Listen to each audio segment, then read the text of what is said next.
प्रश्न नीट ऐका. खरा शेतकरी कोण? ज्यांच्याकडे जमीन आहे तो कसत नाही,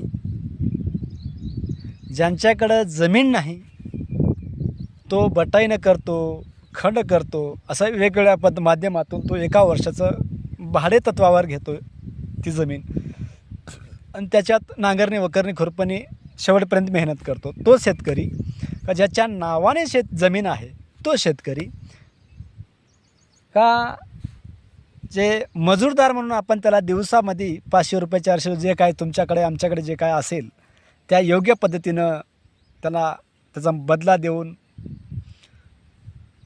त्याला पैसे देऊन आपण जे आणतो एका दिवसासाठी 8 तासासाठी कसतो जमीन, तो शेतकरी. आता ह्या तिघांपैकी खरा शेतकरी कोण? कर्जमाफी झाली तर गावात जो हिंडत असतो त्याची होईल, आणि